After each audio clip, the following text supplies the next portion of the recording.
Welcome, everybody. Thank you so much for coming to our interdisciplinary dialogue from slavery, nativism, and eugenics to policing, detention, and sterilization.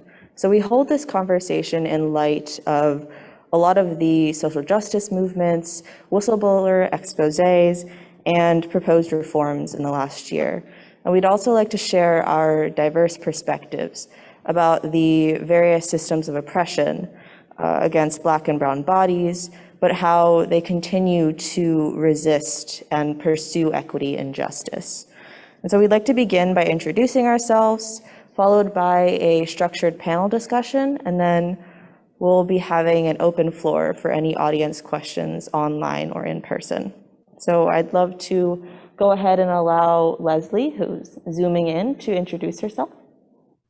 Good morning, everyone. I hope you're all doing well. And I just want to start by saying I'm really sorry that I'm not able to be there with you in person. I have to say that after the conversations that I've had with my co-panelists, I know that I really would have had a wonderful and enriching interaction with them both on and off the panel. So I'm very sorry that I can't be there with you.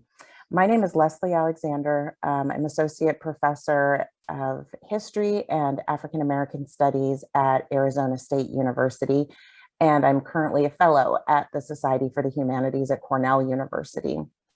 I'll just say a couple of quick things about my project in general so that we can move right into the questions.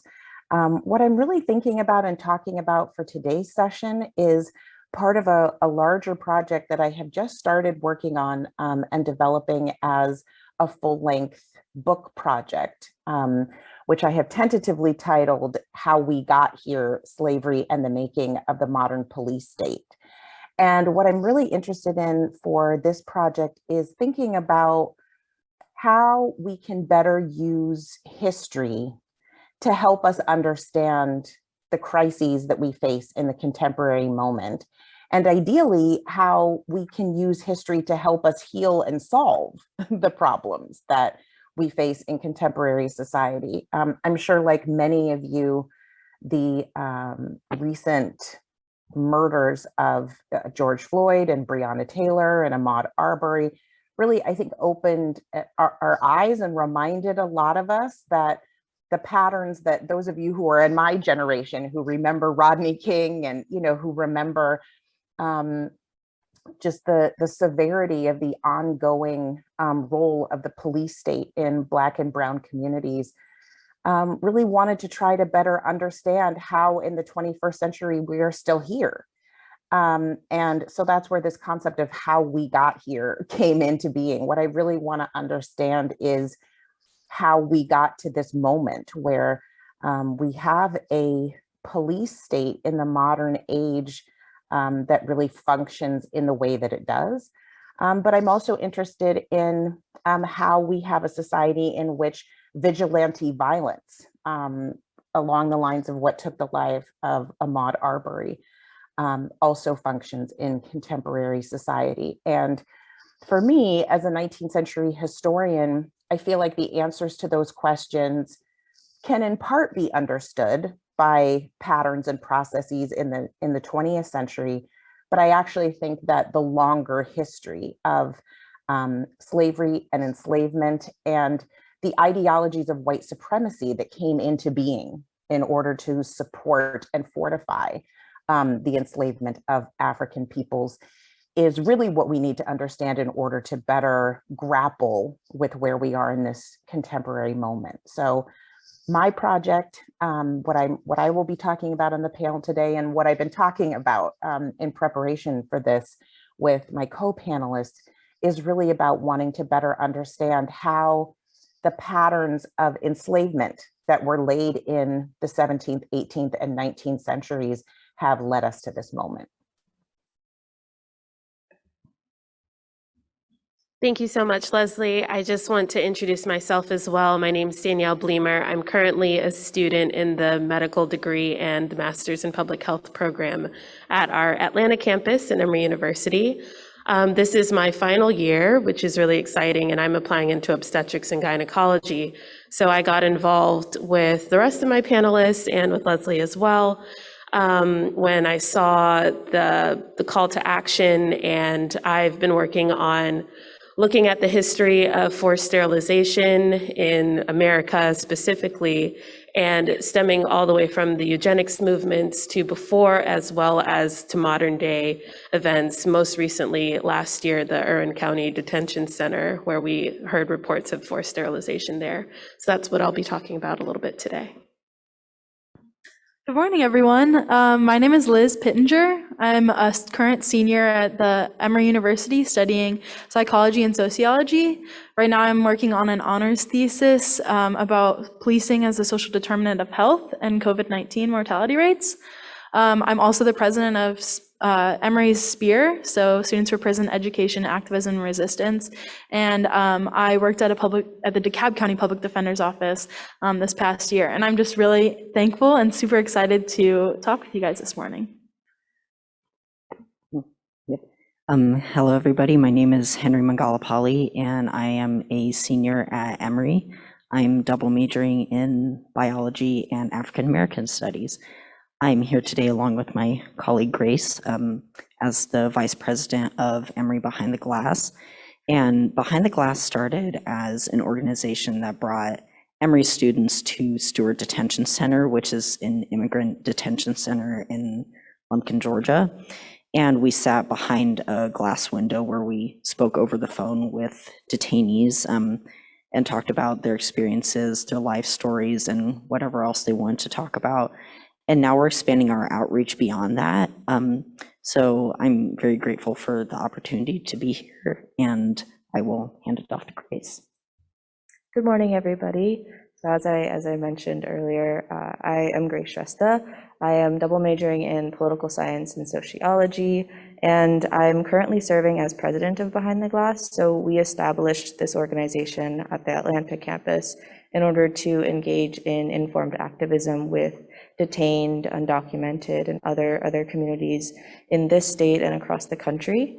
I'm also currently writing an honors thesis on the civil and human rights that are at issue in immigration detention, and actually kind of inspiring this racial justice symposium. I'm serving as an undergraduate representative on the Diversity, Equity, and Inclusion Committee at Emory University, which is really creating initiatives and programs that make it a more inclusive place for students, staff, and faculty members. So we're really excited to begin our structured panel, and towards the end, we'd love to hear any and all questions that you might have. So I guess I'll go ahead and start us off. So Victor Hugo, a prominent death penalty abolitionist, once asked, "What is history? An echo of the past in the future. Can you discuss the origins of the systems of oppression and social control included in this panel?" Leslie? Sure. So certainly, as I said in my introduction, this question is right up my alley in the sense that what I'm really trying to grapple with is the historical processes and structures that have set into motion the policing of and the criminalization of Black communities in particular, but in my mind, it applies to both Black and Brown communities, and just underprivileged communities in general. For me, I think that what I'm really looking at in this project is how, from the very founding of the institution of slavery in mainland North America, what eventually becomes the United States, are a series of laws and policies and practices that set into motion, again, what we now think of as modern day policing.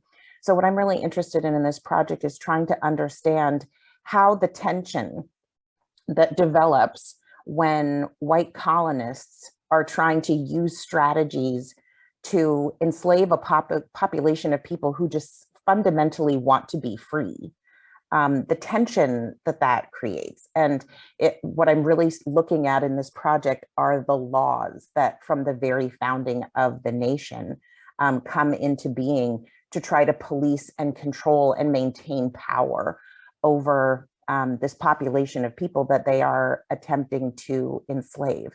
So if we want to think about 1619 as an important date in terms of the arrival of the first Africans who come to be enslaved into eventually what becomes the United States. And what we see right away is that the very first laws trying to control and govern this population come into being within a couple of decades after their arrival. Actually, interestingly enough, the very first law that is created during this time is in Massachusetts. That usually comes as a surprise to my students. Interestingly enough, in a document that they named the Body of Liberties. But I've always said I feel like it should be called the Body of Unliberties because it's really a document that defines not just freedom, but also unfreedom and who unfreedom belongs to.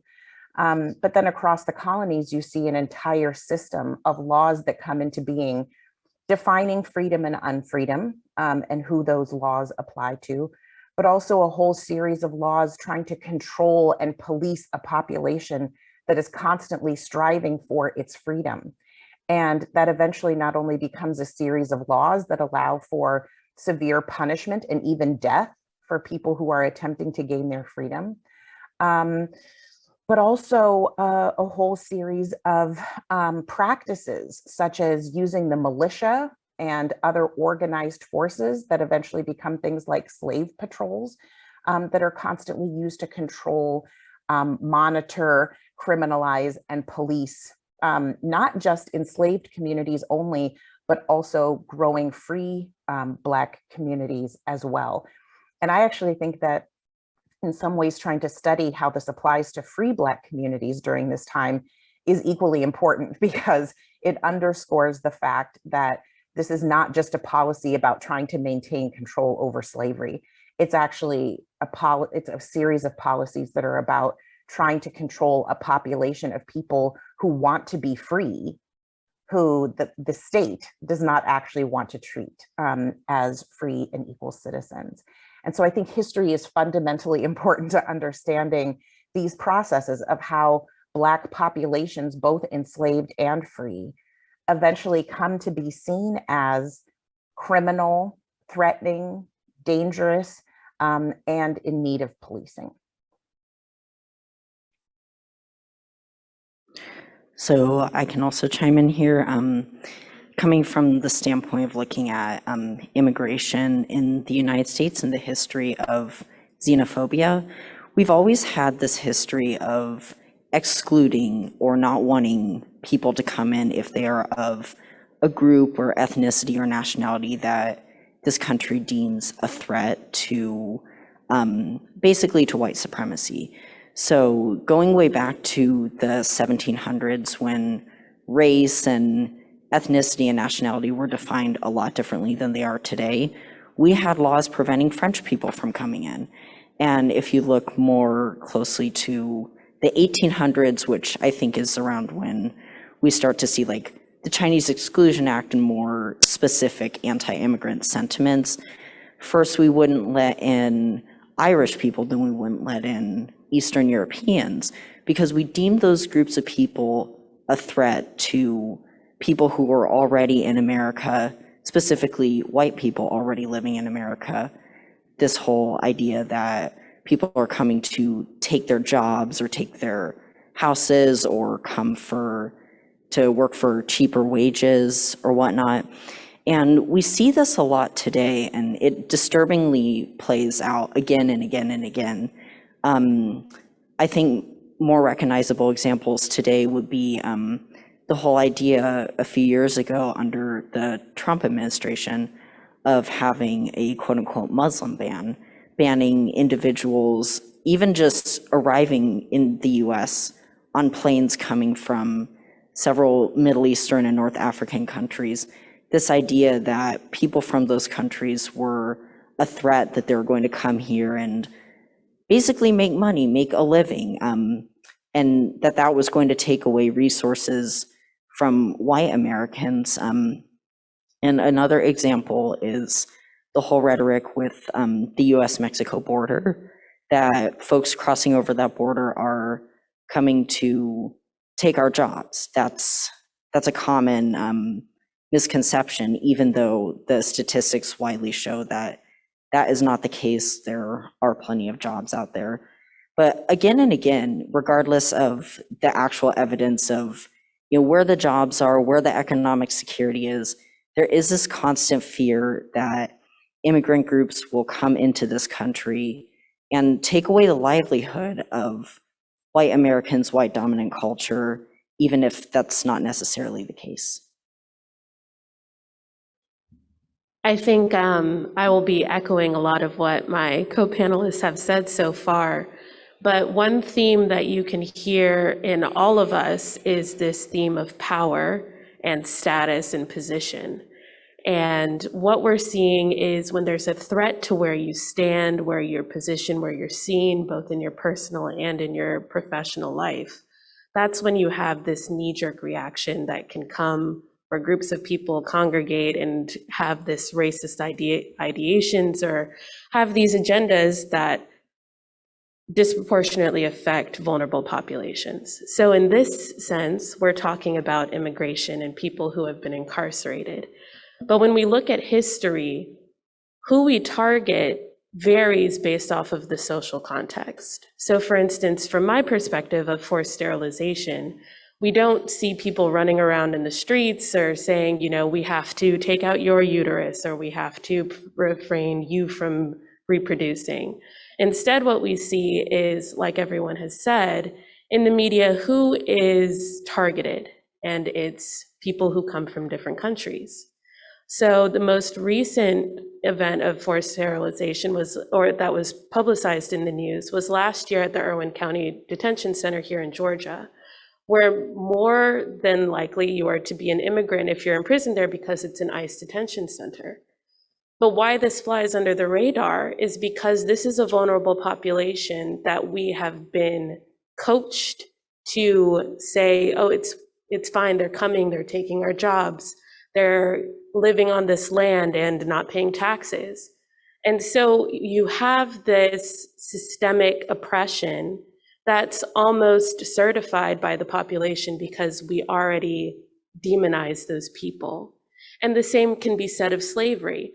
Why allow Black and brown people to continue to reproduce? They do it so readily. And so depending on the context of the situation and the history that you experience, the same problem will be there.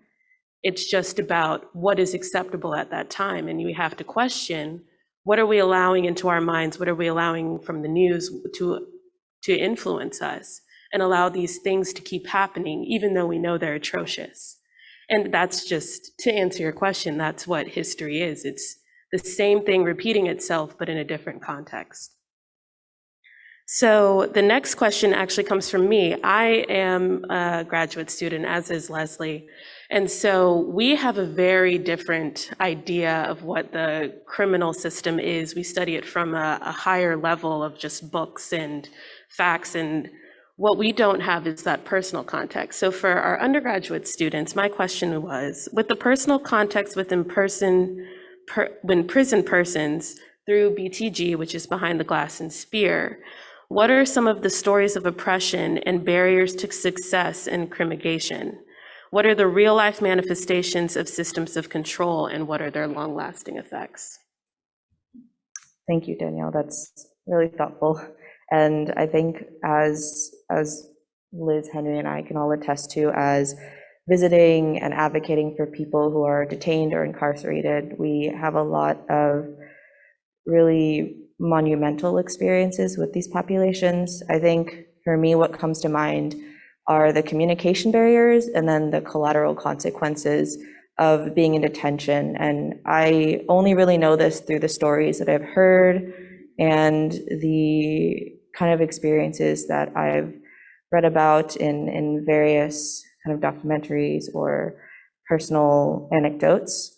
And I think, for example, when Behind the Glass had gone on one visitation to Stewart Detention Center, I had actually gone to visit a man who had been placed in solitary confinement for 5 days without food or water.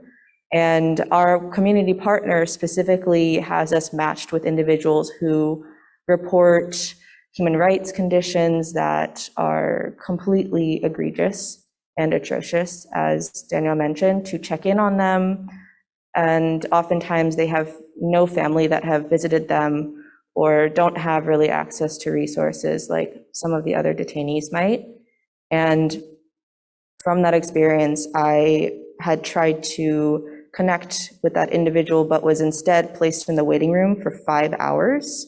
I was told that I couldn't meet with him because he was ill, and all of the other visitors would have to wait for me while I was meeting with him. And there were just, I think, a lot of barriers put in place between my meeting with him and learning about his story. And that was a really clear example of the communication barriers that exist for visitors, but also even sending letters to people in detention. They are read by guards. They are quite delayed in getting back to you if you are to write to anybody in detention. And even phone calls and video calls are restricted. So Behind the Glass is also shifted to letter writing in order to continue to contact these immigrants who are in detention.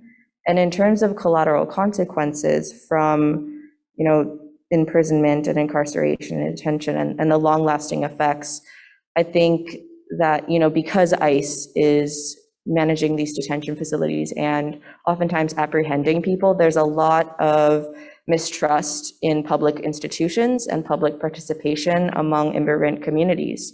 They see police officers as, co-opting ICE and enforcement policies that can funnel them into detention centers, and they fear that reporting any, incidents to the police might risk their safety, might risk their loved one's safety. And I think that really takes away a lot of the brilliance that immigrants can bring to a community, and just, how they can make participation so wonderful. So I'll pass it off to Liz and Henry to speak a little bit more about their experiences. Yeah, so as I said before in my introduction, I worked in the public defender's office for this past year, and a lot of my time there was spent talking to clients and people who were in the county jail. And I think that what we're talking about within the criminalization system is really about intersectionality, and how being an immigrant and being an undocumented individual adds another layer of vulnerability to you. And so when thinking about, people who are incarcerated inside county jails and state prisons and stuff, I really start to think about how, how vulnerable these individuals are, living in a hyper-surveilled community.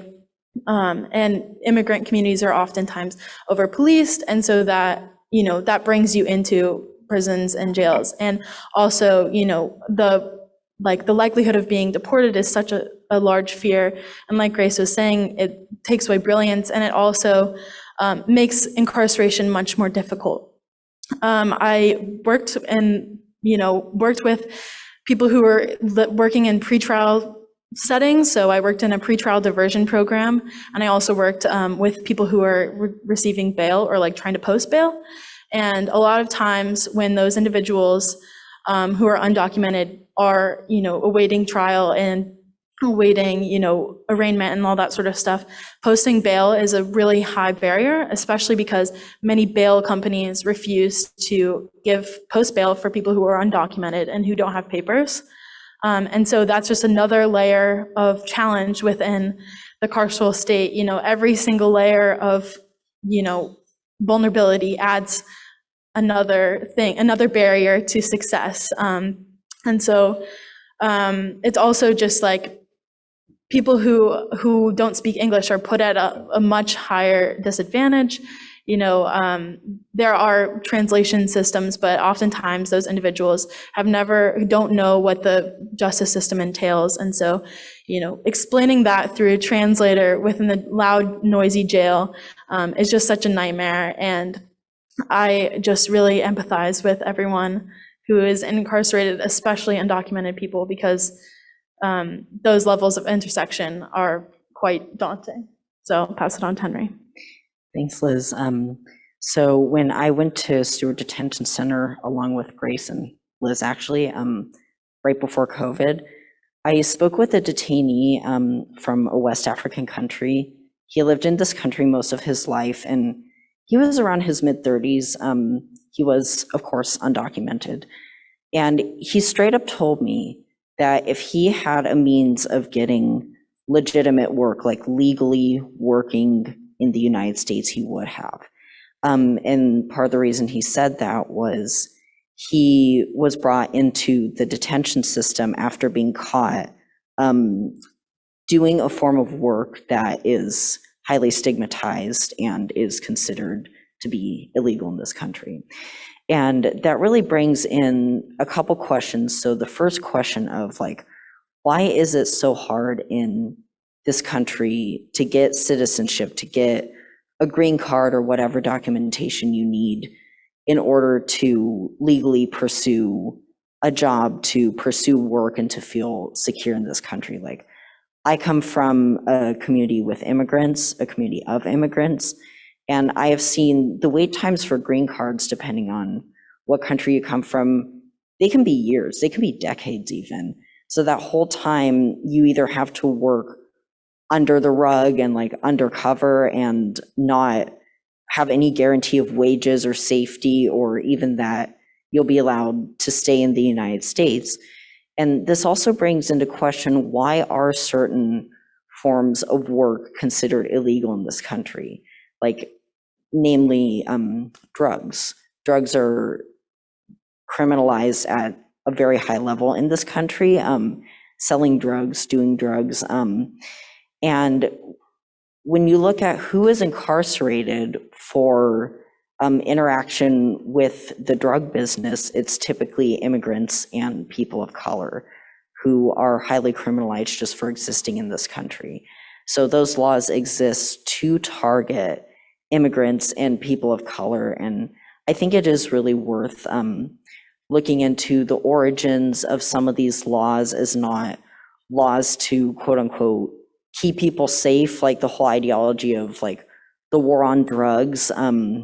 I know a lot of you may be familiar with that ideology from like the 1970s up until now. But yeah, the reason a lot of laws of criminalization and barriers to attaining legal status or legal working status in this country are really to say there are certain people we want in this country and there are certain people who we don't want in this country just because of the religion they practice or the country they come from or the color of their skin. Okay, thank you so much. I have the next question for the panel, which is really one that is thinking about the ways in which all of these presentations grapple with a core idea about how the state uses power to suppress and control people's lives. And one of the questions that I had from our panel is ways in which we might think about how laws and practices are not only examples of state power, but are also examples of state weakness.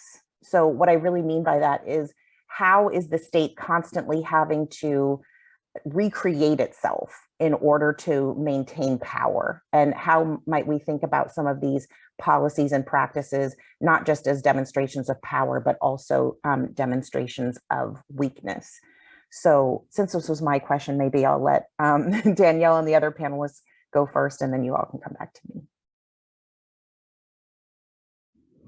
Yeah, I can definitely speak on this. I think I may have briefly touched on it in the first question, but when we look at forced sterilization specifically, and looking at what are the laws that are in place that it can allow things like this to happen. So for when you're thinking about more of the STEM and the science in the medical field, you have to consider that anything that can be labeled something scientific can be considered legal, technically.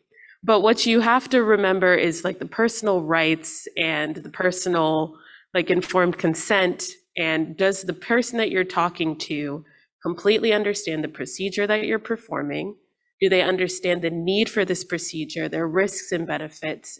And not all the time can you communicate that with someone. If you think about how in the United States, the average reading level is an 8th grade level, asking someone to describe what's going on inside of their body is very difficult.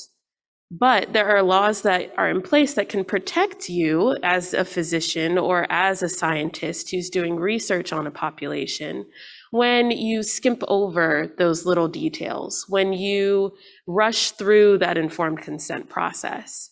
And so while there are 100% those overt acts of we are going to target this population, we are going to oppress this population, we are going to attack this population, there's also those things that on an individual level, we have to check our own bias and our own sense of what's going on in order to stay in tune with the fact that maybe we are part of the problem.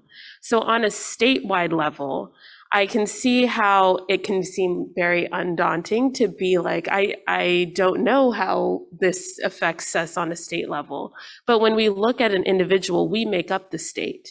We have to be aware of the problem at baseline so that we can call upon our politicians, so that we can go to our institutions that we work at and say, hey, I've noticed that this is happening.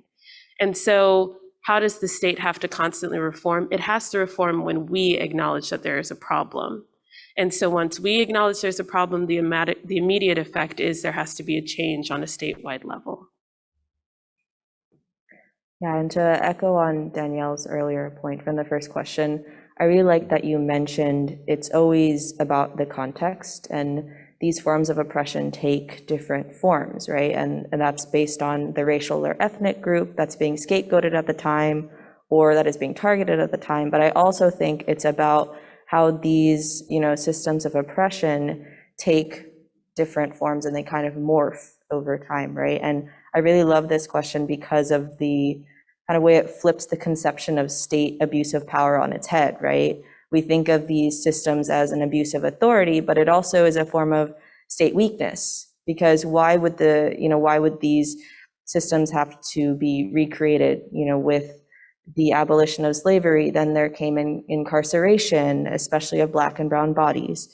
And then with the, kind of turn away from eugenics and nativism and these ideas that are in fact pseudoscience and pit us versus them, it now is more covert and hidden, and these beliefs continue to live on in hidden and obscure institutions like detention centers, right? So I think that really demonstrates how there is a weakness, and I think that as advocates and activists, we can use that to our advantage to say that, there are weaknesses, there are cracks in the foundation that we can address and that we can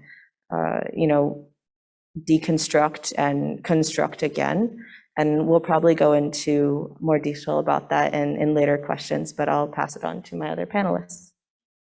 Yeah, as Grace was saying, this question does kind of turn the thought of the state's power on its head. And when I first read this question, I was a little like, the state's weak? Like, I just finished an internship where the state enacted its full force and violence against, the most vulnerable population. So I really had to think about this one. But I think that Leslie's so right, like the way that the state, uses incarceration and uses it in a way that's completely ineffective, like on paper, and what we're seeing in the language of correctional facilities or rehabilitative things. It's that we're supposed to be making people into rehabbing them into a person who's fit for society, quote unquote. And so when you think about how futile that incarceration is, that recidivism rates are, 2 out of 3 people are getting reincarcerated like 3 years after that they've been released from state prison or jail. The cycles of incarceration continue on and on. That is a sign of weakness. It's not doing what it's supposed to do. And I think that, it is working in the way that it is, but the way that it masks, its protection of white supremacy is a really interesting use. And I think that once we recognize this and we recognize the weakness of the state, we are better able to advocate and, use this power that we have within ourselves that Grace is mentioning to make real changes. So I'll pass on to Henry. Thanks, Liz. So the last question that we have here is, what evidence have you found in your work about how people have resisted systemic violence and oppression? Can you talk about how such efforts have succeeded or failed, and what lessons we might garner from them? So I can just jump in on this real quick. So right after COVID hit at Stewart Detention Center, the conditions were abysmal. They were not providing mask and social distancing protocols, basically meant solitary confinement. And the safety measures just were not there to keep a very concentrated group of people safe. So they pushed back by staging a protest against the guards. Unfortunately, they were met with beatings and pepper spray, but that is a testament to the fact that even in detention, just still having the spirit and the determination to not give up in the face of a very brutal immigration system, that says a lot about the amount of determination and will to be free that folks in detention have. Yeah, so thank you so much for listening to our structured portion, and we hope that this can be a call to action to anyone who is hoping to, free them all or liberate those that are silenced or obscured or, incarcerated in any form. So thank you so much for coming, and we look forward to hearing your questions online or in person.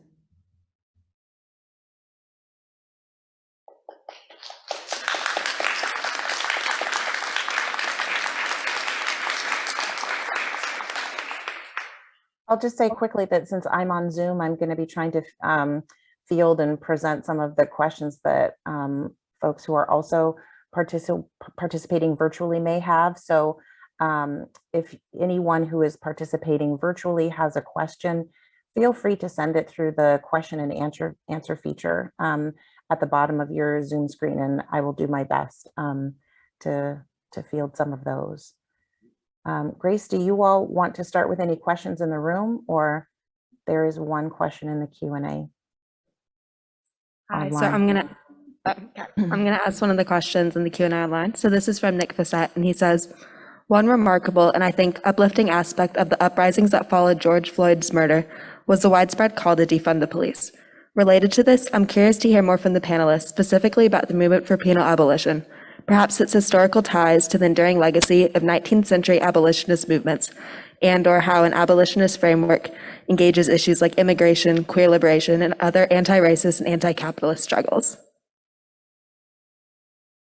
Yeah, sure. I can take this one. So I think that the movement of the resurgence of the Black Lives Matter movement over last summer was a really exciting time for abolitionists because it really shed a light on, the work that many of us have been doing for years and years, starting with abolitions or slavery abolitionists, and also just, many abolitionists have been working within their communities to liberate many people, because the incarceration system is an incredibly oppressive system, and community solutions and 1,000 solutions for 1,000 problems within our communities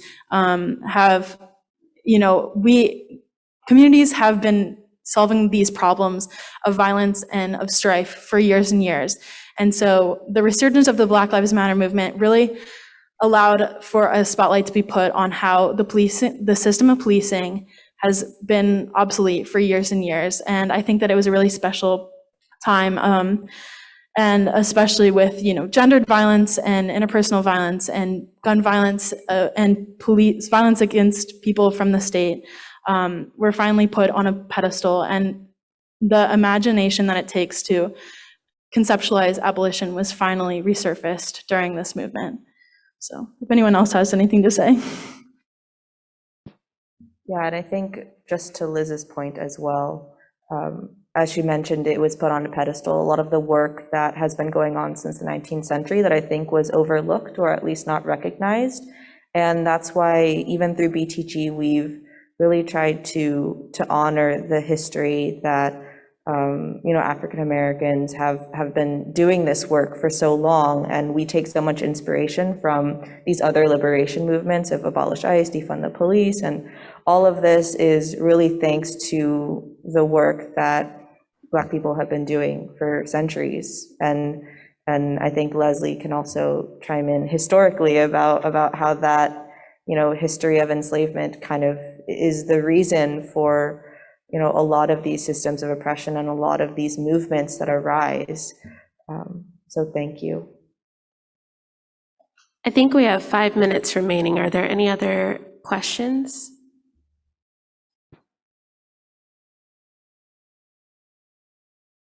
So this question is from Rachel Breckus, and she asked, what was one of the most surprising things you heard in your interviews with the incarcerated?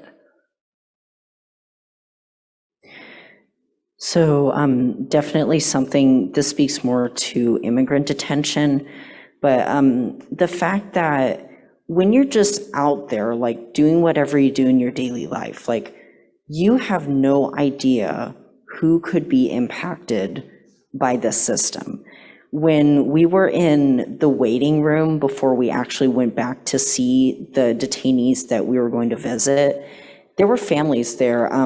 Sometimes there's just like a mother or a wife or a father, like a single person, but more often than not, we saw groups of people bringing really young children. And it really breaks your heart to think that like these children are going to school with the weight on their shoulders, knowing that it could be their father in detention. And side note, at the time, Stewart Detention was a male-only prison, detention center. So these children were, just trying to go to school and be kids, but they may never see their father again, or their older brother, or their uncle.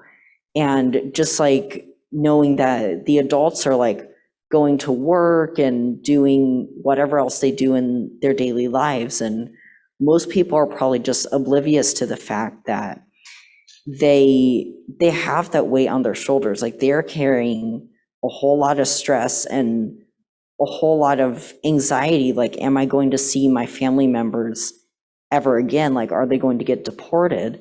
Especially considering Stewart Detention Center, I don't know if this is still true, but at the time they had the highest deportation rate in the country. They have had many releases since, but at the time, pretty much if you were there, you were unfortunately not going to stay in this country very long.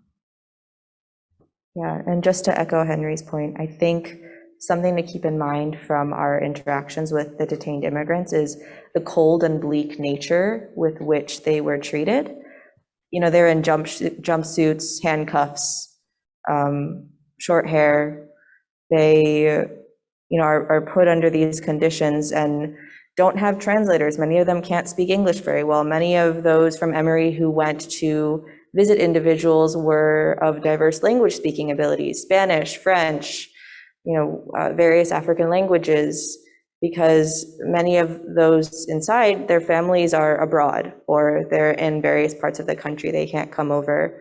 And there's always that kind of uncertain date of deportation or uncertain even court date. You don't even know, anything about the system in which you're being oppressed. You don't know, you don't have any contact with a lawyer, with family, with friends, and it's so isolating. I think that's something that was surprising to me was, even surrounded by other people in detention who might have stories like yours, you'll never know. And so I think that's really important, is to be willing to hear people's stories and to visit those that might be different from you or that might be in places where they might not have support. Do we have time for one more question? One more question. I was just going to ask you, Danielle, more about your research with sterilization and its links to eugenics, and also what measures are being taken to address that issue. Thank you for your question. Right, so quick, brief overview.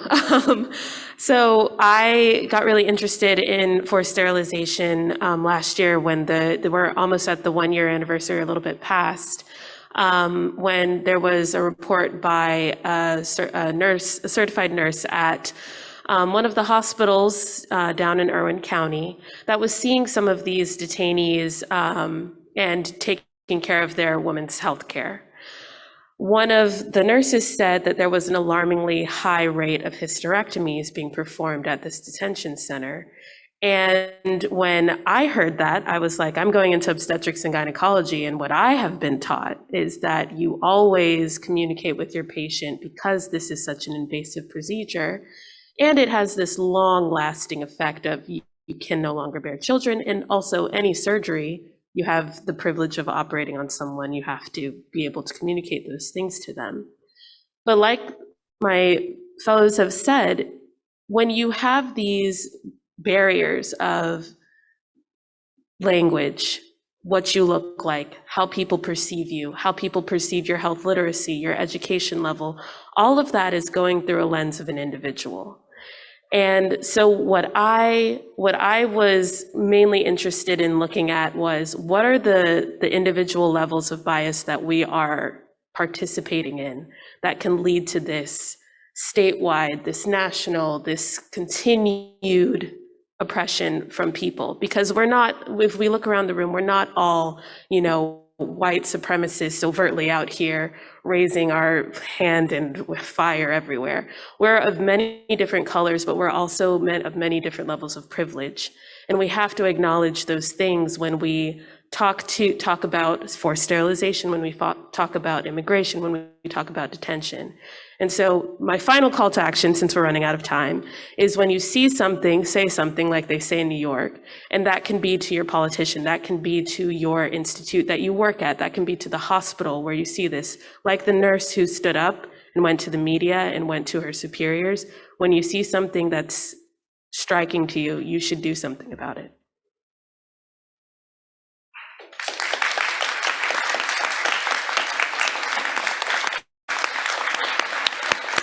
Thank you to the panel.